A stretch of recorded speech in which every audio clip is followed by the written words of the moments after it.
Hey, what's up, guys? Welcome to today's episode of Goliath. And with me today, I have two special guests. One, Chris Jefferson, who created a multi-million-dollar wholesaling business by the age of 24, flipping houses, also doing new builds. And also Antoine Campbell from the DC area, who has so fast built his business by using what he learned by working for McDonald's and Marriott to scale his business with an entire team that is virtual, 100% virtual. So welcome to the show, guys. Thank you. Thank you, man. Thank you for having me on. I appreciate it. Relax, man. This is a show, man. So this show is Goliath. This is a new concept of a show. It's something that, we just decided that we wanted to put together, and it's a working name title. So I don't even know if the name's gonna stick, but we're here rocking it right now. Awesome. Kind of what I wanted to talk about was something different than most shows, especially in the real estate world, talk about is your last deal or this and that, what some strategies you have. I want to talk about like the climate, the temperature. What do you feel about, I want to ask the questions that haven't been asked. I want to talk. I want to have a conversation, just a casual conversation about the real estate industry now and what it is. So my first question to Chris is like, I know you started when you got out of high school. Yeah. No, but did you ever think that you would get to this point that you are now? So I did and I didn't, right? I thought that was kind of like a specific path that I would take, and I thought that path was, I'd get into real estate and I'd start buying houses, then I'd start buying buildings, and I'd get rich and I'd retire, right? That was kind of the original plan. It's become a different plan, kind of with the same intent, right? But you kind of find what niche inside of real estate makes sense for you. I think the cool part about what I've done is I try to stay ahead of, not what the trend is, so to speak, but try to stay ahead of the market, stay ahead of what works. So when you say that I've done rehabs or wholesaling, new construction, all those were things that I intentionally did to make sure I stay ahead of the market, as it started to shift. That makes sense. Antoine, with you, what were you doing like 3 years ago? 3 years ago, man, I had a business. I was selling tags for the Maryland DMV. So like in Maryland, you can have a satellite office where you actually have the tags in your office and you can create like a little franchise, and I was actually selling tags. And that was a pretty awesome business. And at that point, did you know or think that you would get into the real estate business at all? Yeah, real estate always been my objective since I was a little boy. So how did that get into your head as a little boy? Been around my grandparents, like my grandfather, my grandmother. Like I knew that owning real estate was the way to be. Working with my grandfather's construction company, I seen all the money that was flowing in and out his hands just by being a contractor. So I knew the guy who was writing the check had more money than my grandfather. So that always kept me humble. So you kept that logic sense. Yeah. So you've grown fast, pretty quickly, right? And you attest that to the skills that you've learned in your previous jobs, and taking your entire company virtual. So everybody works for you virtual. Explain for people that don't know what that means, like what that means. So like everyone who works for me virtually is a remote employee. So like over in the Philippines, you can leverage the value of the dollar. So the value of the dollar gets you so far in the Philippines that you're able to have people work for you for less than what you would pay someone here in America. Yeah. So knowing that, I knew that I can easily scale up quicker without having to have a big financial commitment.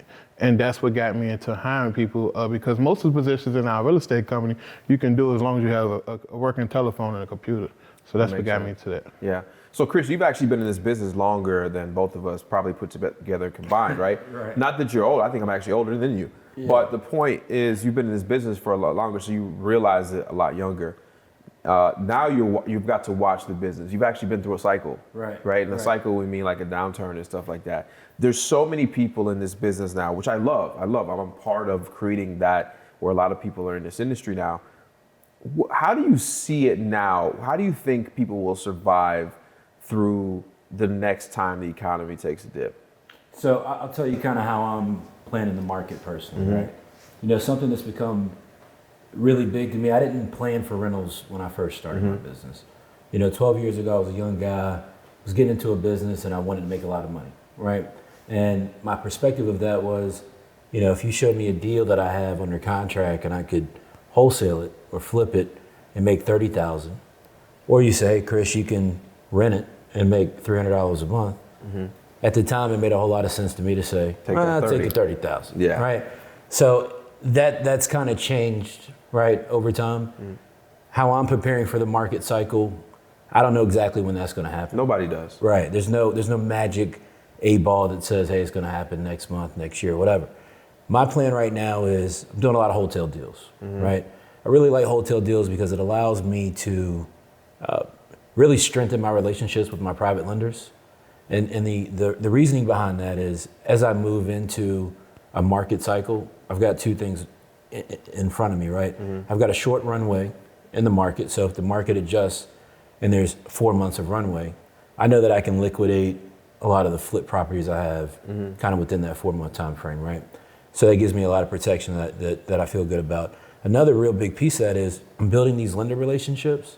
So as the market shifts, now I have a war chest of capital available to me, and I can run out and pick up as many rental properties, things of that nature as possible. I'm big on creative financing right now. I really like creating notes, doing things like contract for deed, and creative financing to me is going to be the way to, one, amass wealth in the next down cycle, and two, give you the means to be able to really survive it. Got it. That makes a lot of sense.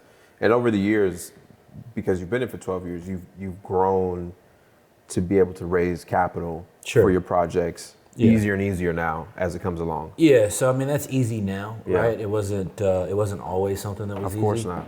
I started my business out young and broke, right? So my business started with where you go when you're young and broke. It's hard money, right? Yeah. So I got kind of hooked into hard money. It helped me start my business. I didn't need a credit check. I didn't need a big crazy tax return or W-2 income. I was able to source hard money at fairly high rates, right? So somewhere at the time, between 14 and 20%, right? Once you include kind of points on top of that annualized interest.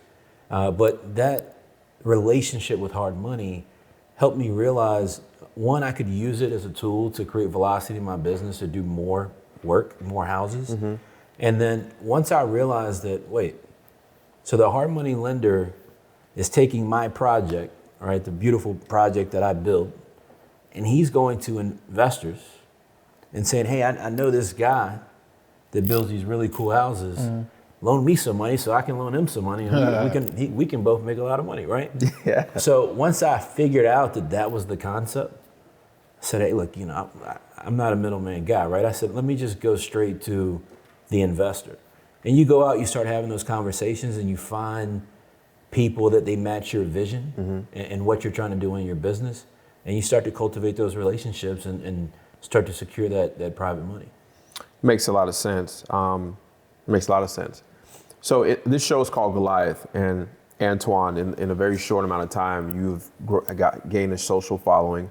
You're doing meetups and giving away information. You've got a course with like people how to use virtual assistants. Explain like what type of responsibility you think you have as an influencer to make sure this business keeps in integrity. Yeah, I think for me, just taking lead, no one was really teaching people how to properly outsource and how to take outsourcing and run it in a business fashion. Like a lot of people, they was doing it, but they get a VA, the VA don't work in 30 days, they fire the VA. But they never truly had an actual business and a predictable business where everything was written out. There was SOPs, there were weekly meetings, there was accountabilities, there was KPIs being tracked.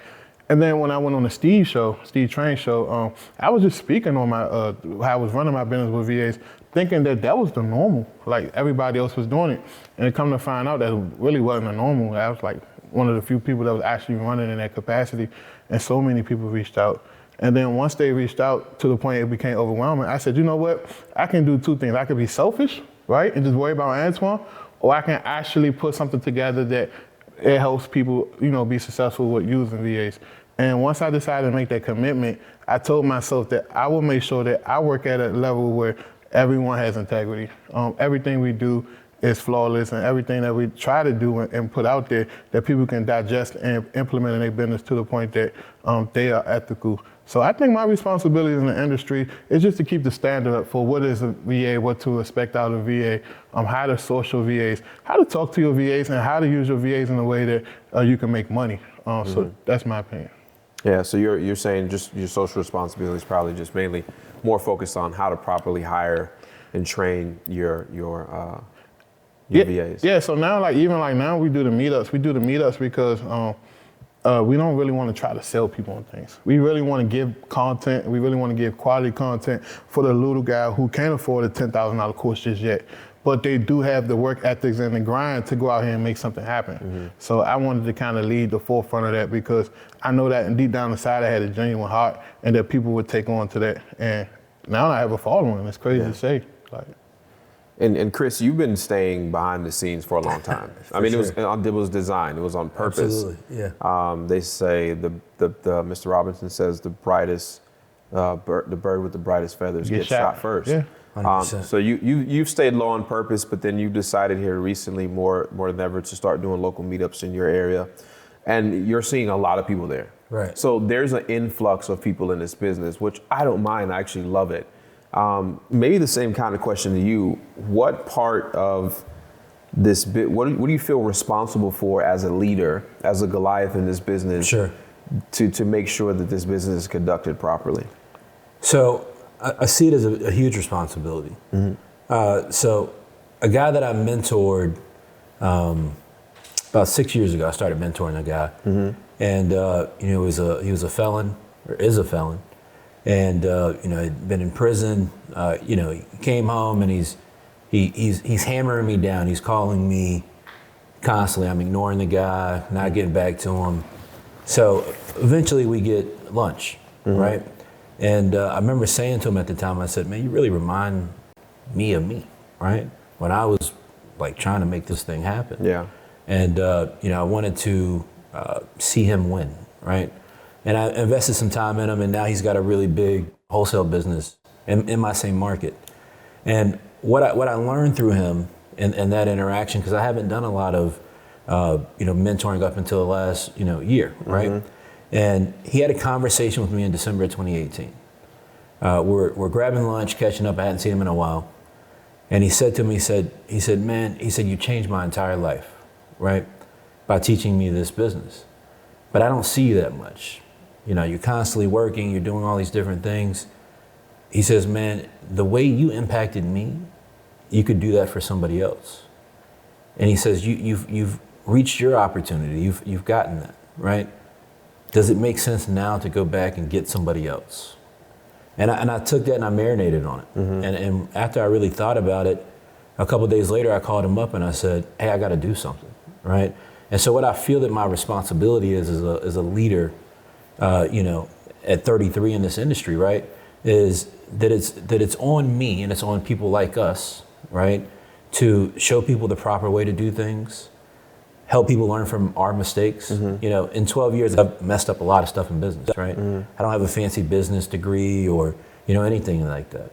And so, I got this saying and I heard it somewhere, I can't remember, but first one through the door gets shot, right? Usually. It's just usually how it goes, right?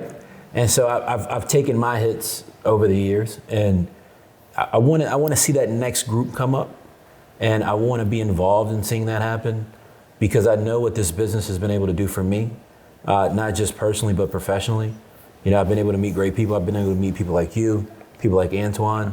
So there's just a real opportunity and responsibility in helping that next investor, whether it's wholesaling, rental property, flipping, whatever it might be that somebody's interested in, right?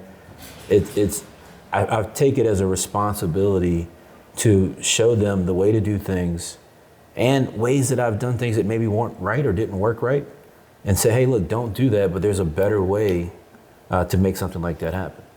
That's a good answer. So we're going to take a quick break, and we're going to come back and we're going to get more in detail. So you've been watching the first segment of Goliath, and when we come back, we're going to get more in detail on some stuff that these guys have witnessed, seen, and been a part of in this business. This message is brought to you by REIRail.com, the most advanced lead generation platform for busy real estate investors. Our patented deep trace technology will tell you everything you need to know about your prospect and their property, so you never fumble a call again. Turn every cold call into a warm lead with REI Rail. Hey, what's up, everyone? Welcome back. So the reason why I kind of created this show is I did not want it to be like all peachy. Now, we always talk about the inside of any business, the KPIs, how to market. You guys know most of that stuff. I want to talk about like the social aspect of this business and what it's like. So that's why I have my guest with me here. And I know we talked some stuff earlier about like the business and how you got started, but let's talk about like some things that people don't really talk about on these shows or podcasts, right? Yeah. So, you know, one thing that I've seen a lot lately is people are more interested in being famous in this business and not being successful. Right. Now, and kind of what I mean about that is like, you know, you'll see somebody that comes in the scene completely brand new. 2 months ago, they were asking how to fill out a contract. And then now they have inspirational quotes on their Instagram, which I'm not knocking. and now they have a course, or now they're doing events, or live videos. Or like, what do you feel about that? I think it's crazy. I mean, it's an interesting thing. You know, you see somebody who like we all right. So this is how real estate works. Yeah. All right. We get in the business. We're crazy excited. You catch Max's YouTube channel.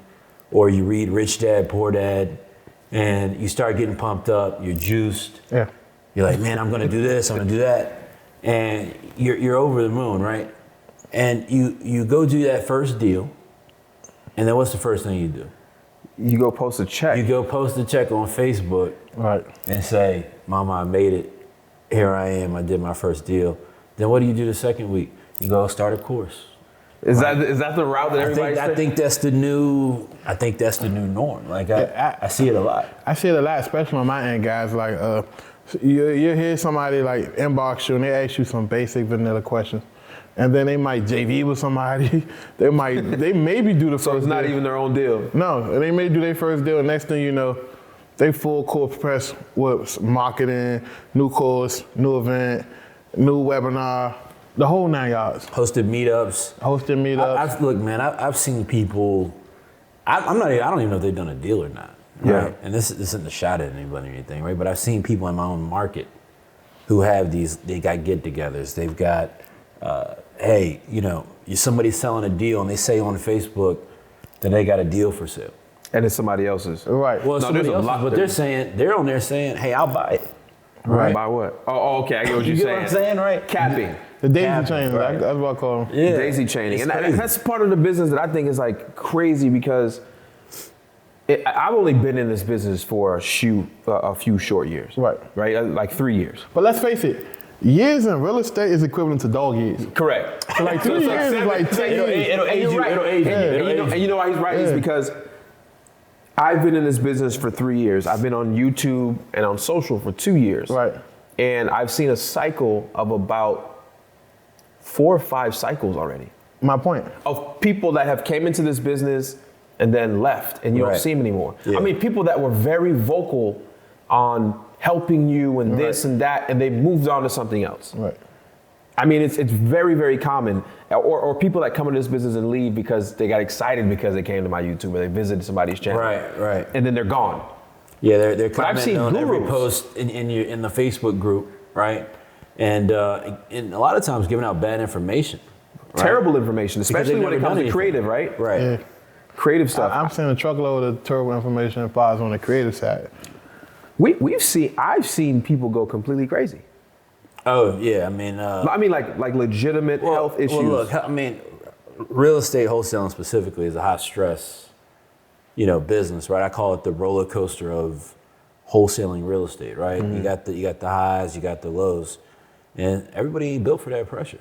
Right. Yeah. And I think a lot of people, they get into this and they think it's one thing, and then they got to actually go do the work. And it's easier. This is what I realized, right? It's easier to talk about the work than to actually do it. Right? I call that being fake busy. Right, Like, right. you do True. just enough. And you know what, guys? I'm out here driving for dollars.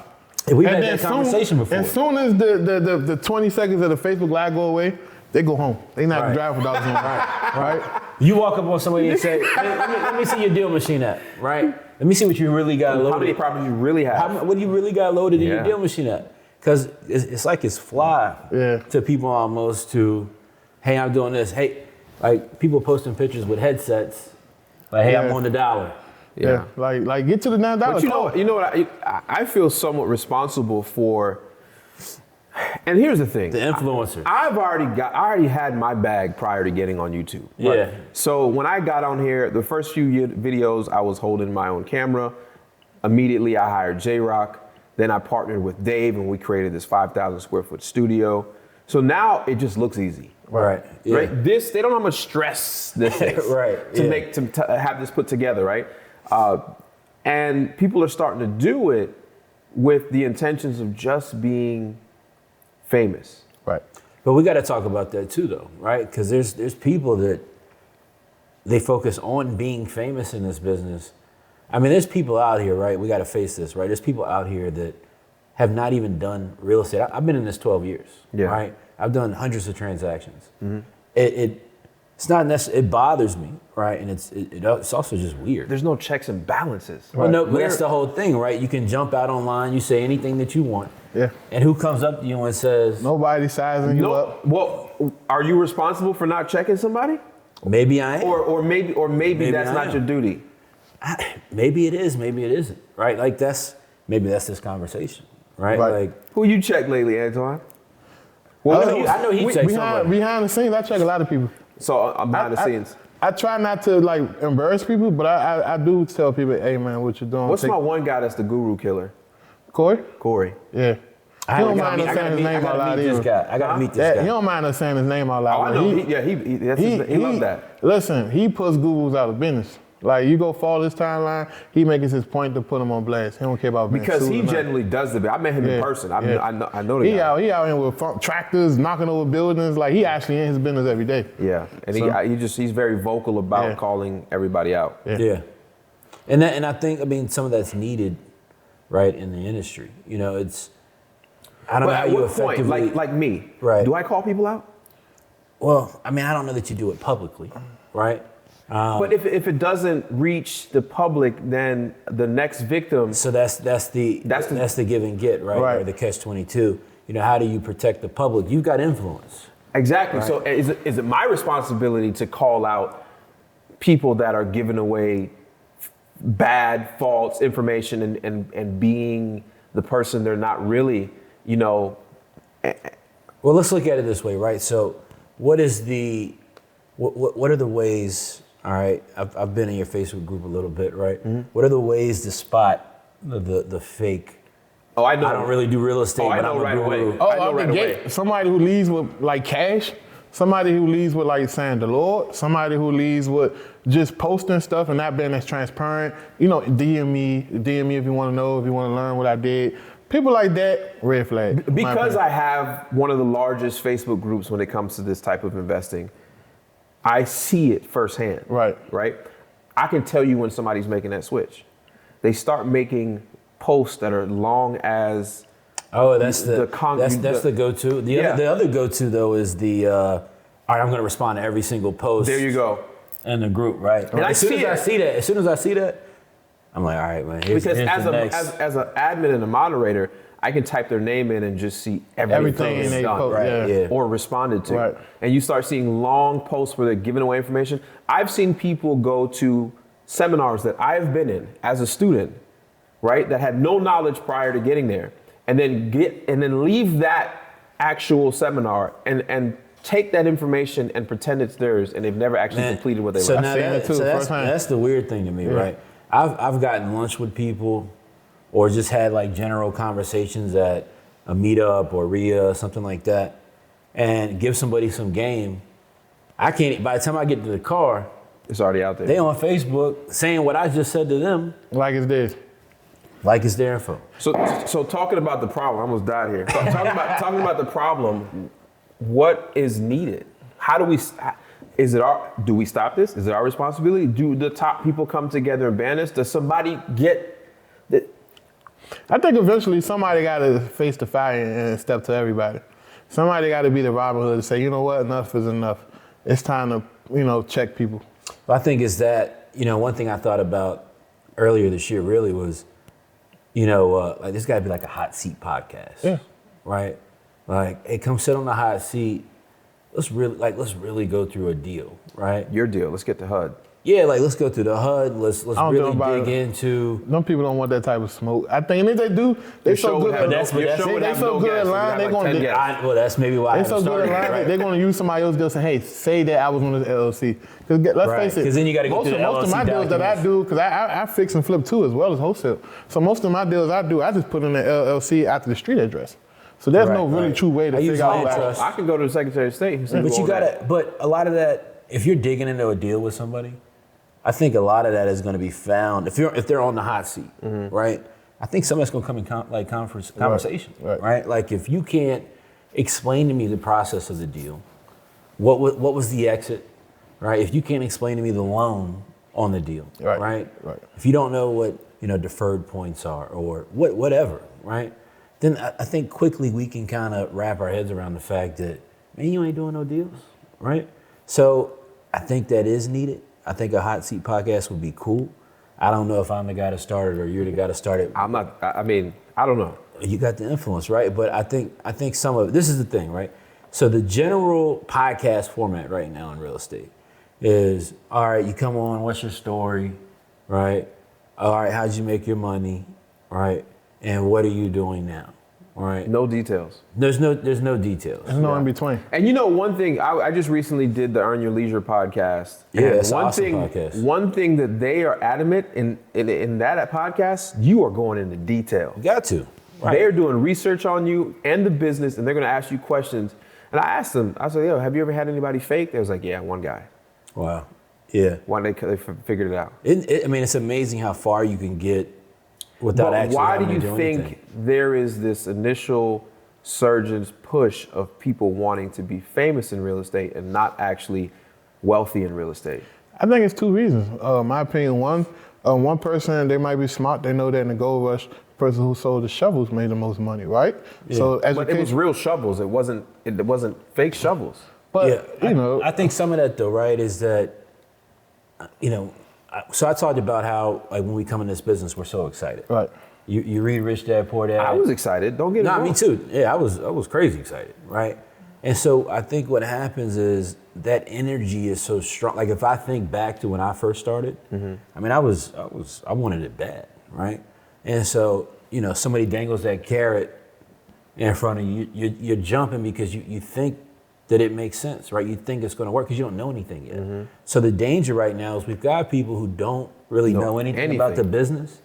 And so you hear something and you're not in a position to decipher whether it's right or wrong. Yeah. So like I can tell you about these cameras here, I don't know what you're talking about. right? And I can just blabble or regurgitate what Dave has told me. But I look like an expert to you. But in reality, I don't know anything. Right. You just know what Dave told you. I can turn it on and I can probably get a good thing recorded, but I don't know if I can actually. And that's the danger part of real estate to me, right? So I think there's a fix that has to become determined, You think this has always happened, but now it's social media that the barrier of entry is so low, it's more people doing that? Because before, like you look at Carlton Sheets, DVDs were expensive and VHS were expensive to produce. Put that stuff had to together get somebody.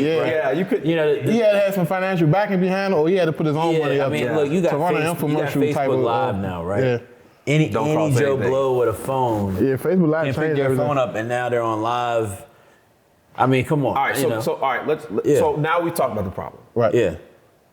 How do we get a newbie to identify, or what steps? Give us 3 or 4 steps that a newbie should do to check who they're actually working with.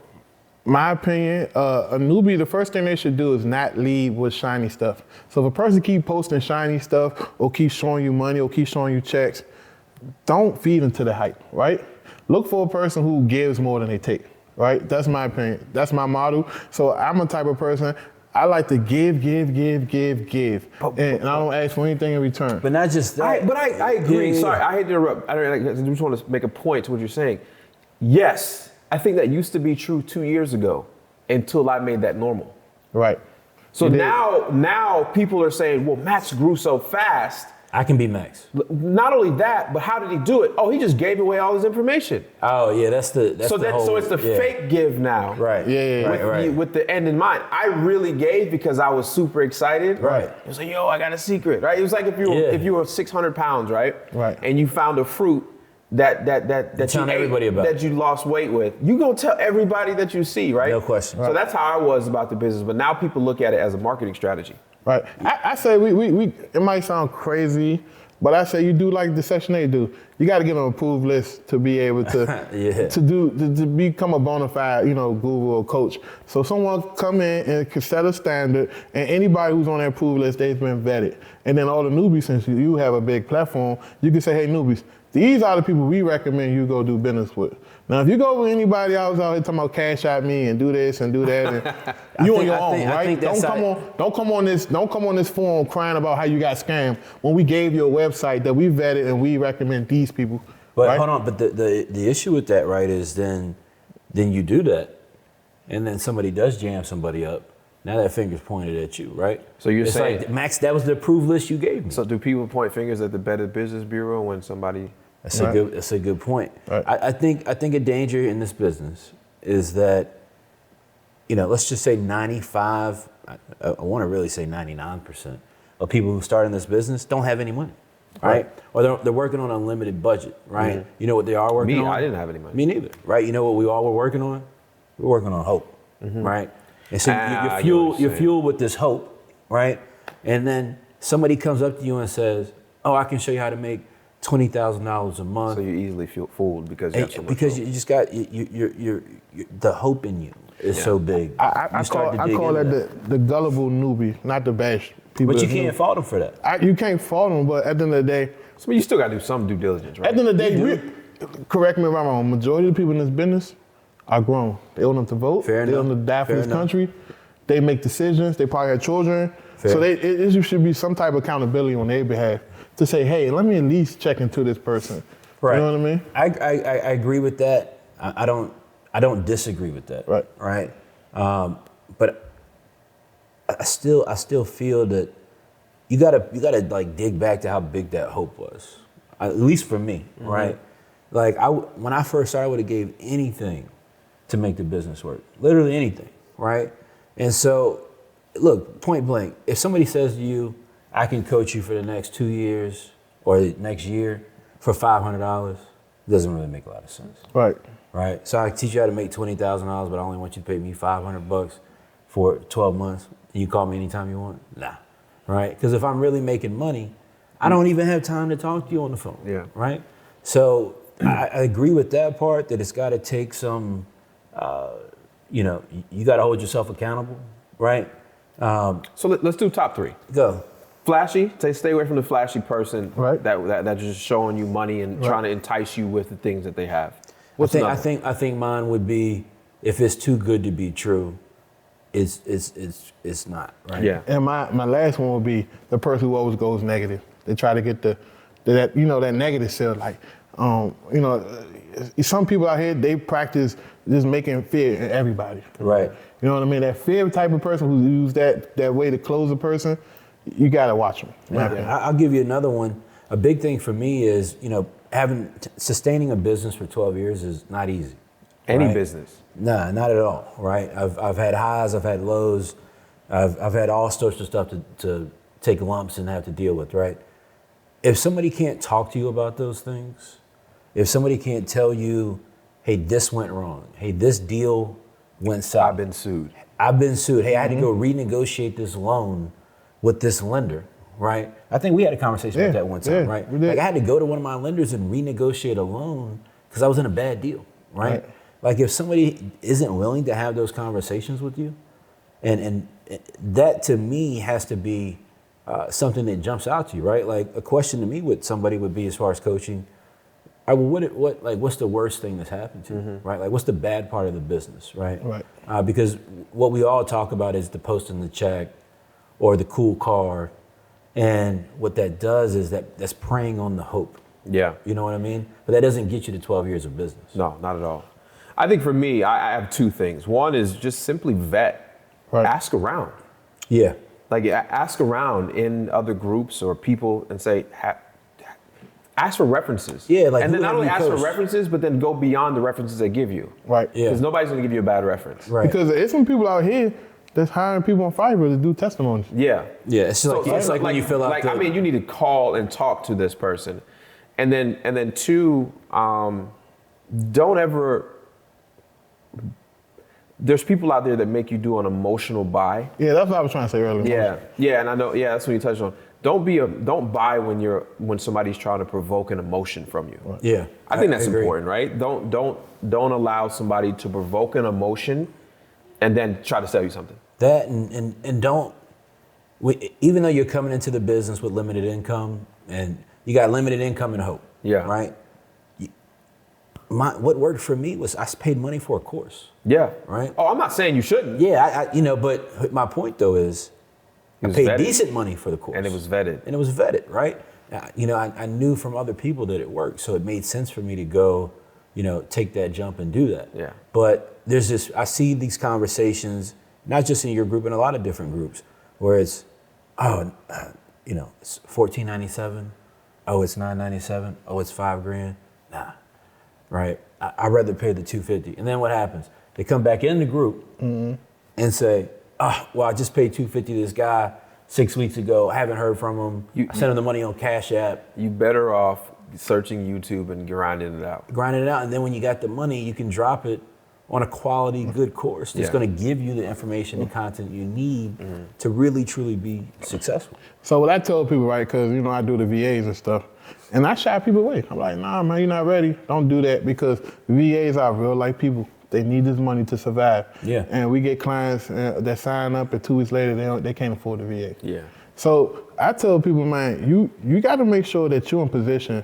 And if you don't have 6 to 8 months worth of money set to the side or financial commitments to that, don't waste your time, because at the end of the day, this is not an overnight thing. Yeah. And so many people make it look like, hey, 2 weeks from now, I'm gonna be doing deals and things gonna be good and life is gonna be great. I'm gonna ride off in the sunset, and it's not that way. Yeah. Right. Yeah.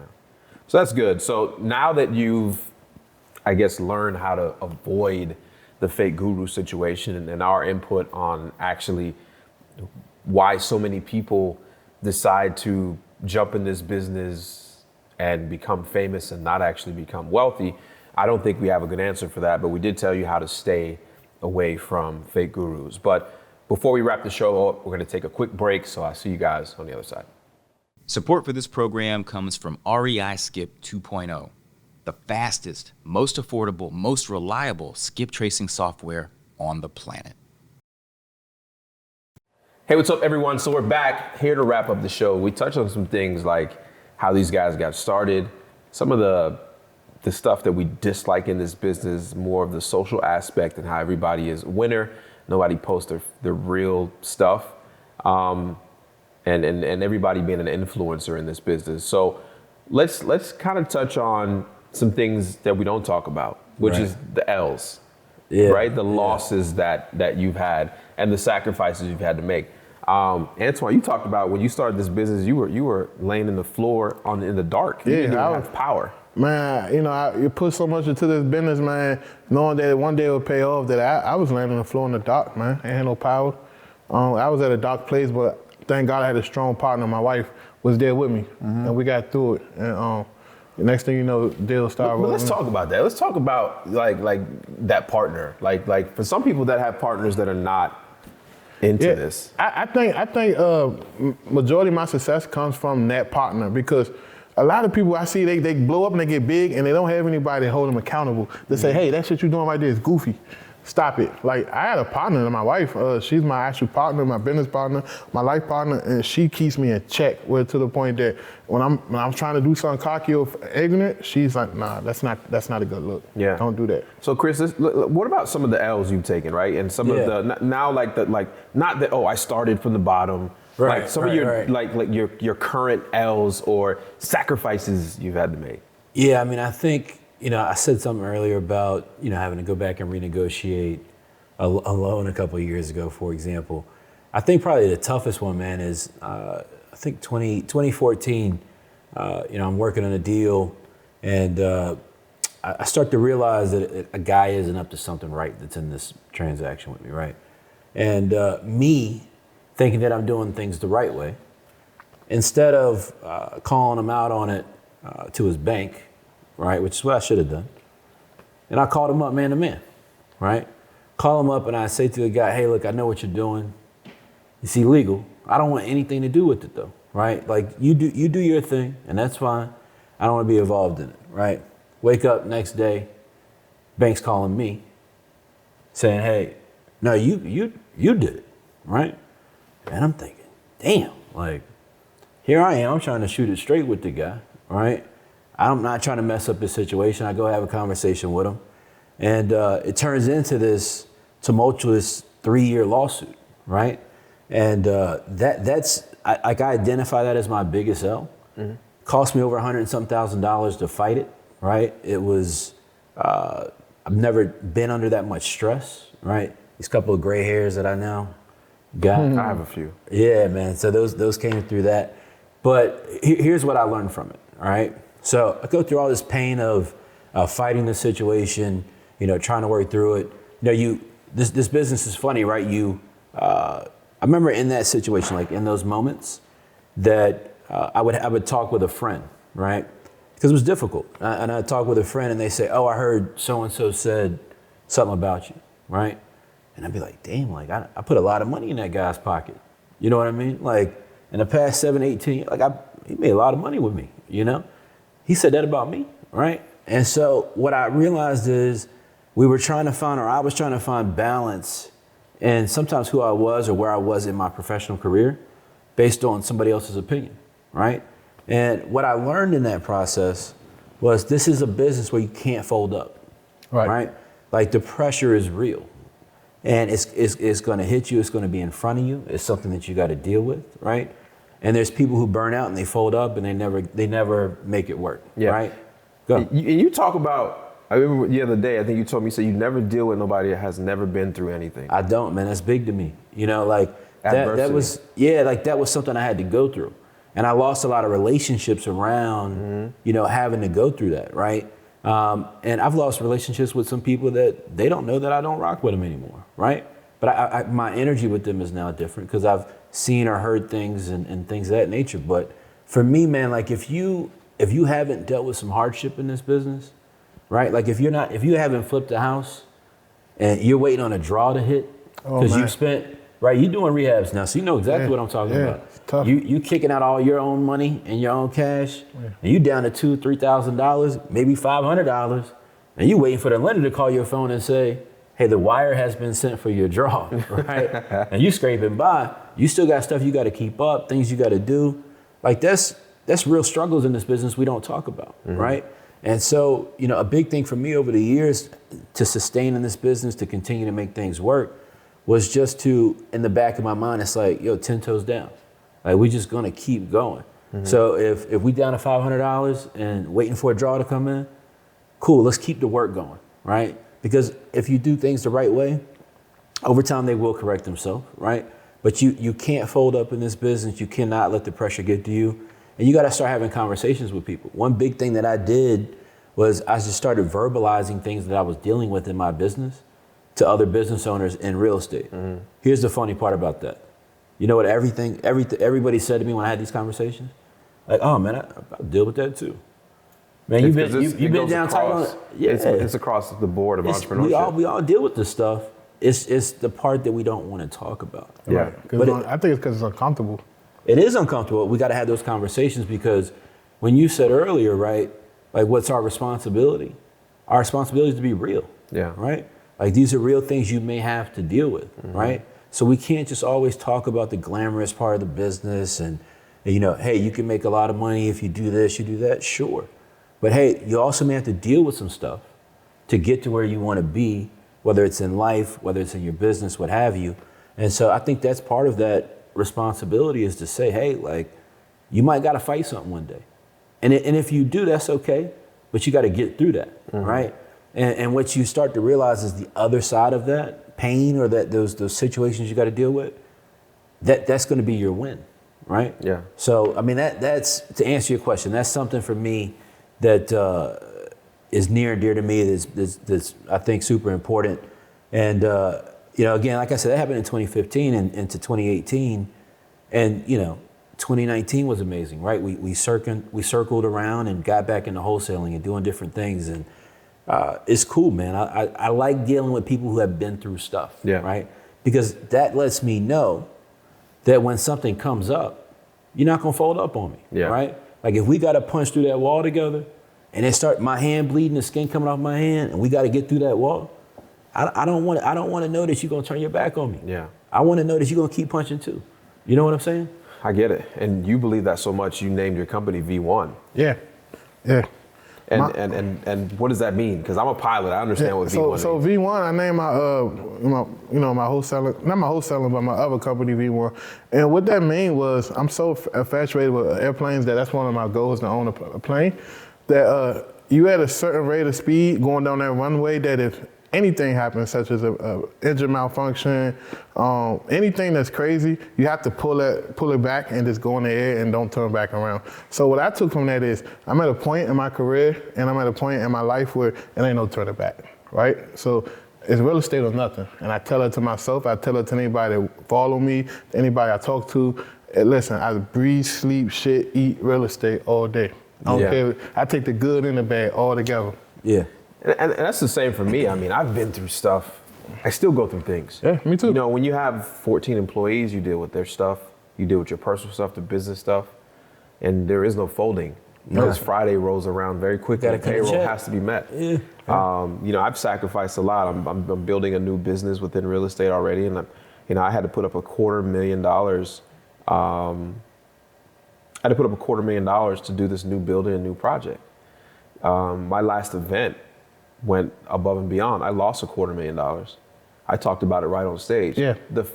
Within the first 5 minutes of being on stage at the event, I let people know.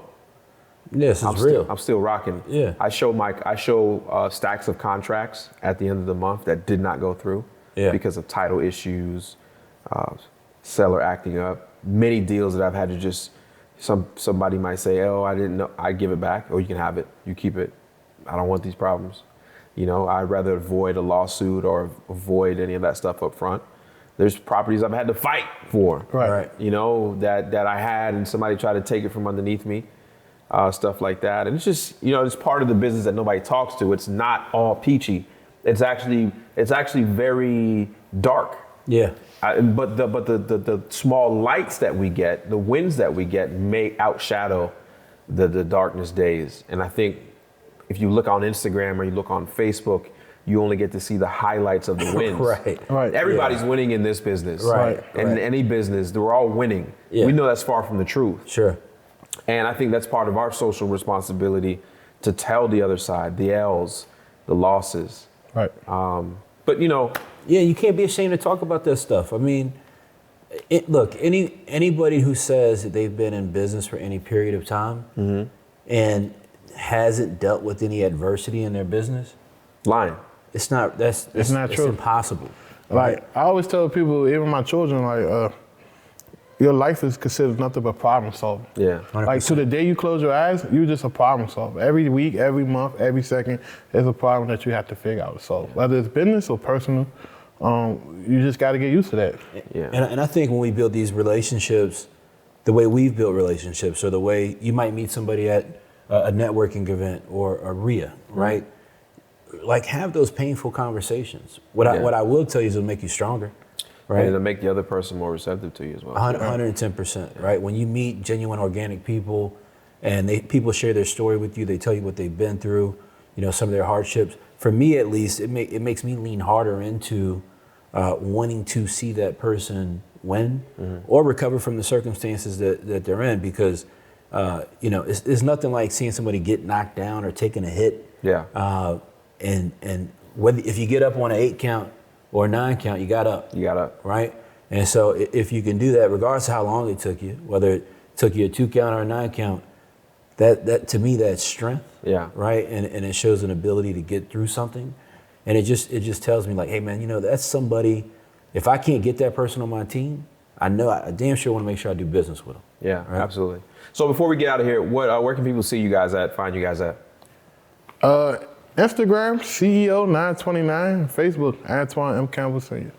Yeah, Facebook, Instagram, Living Fresh, Living with a G, Fresh, and that's Facebook and Instagram. Got it. So as you see, guys, this is our new show. It's a pilot. I actually put this out there so you can see it, and I want feedback from you. You guys have been a part of my community for so long. I think it's important that you have input on what I do on a daily basis. So this show, the working title, it's working title. So comment below on what you think the show title should be and more topics that you want to hear. What do you want to hear? Comment below. And what guest should I bring on? And do you like this format? And once again, I always appreciate you guys tuning in. Don't forget to hit that like button, subscribe, and I'll see you guys next time.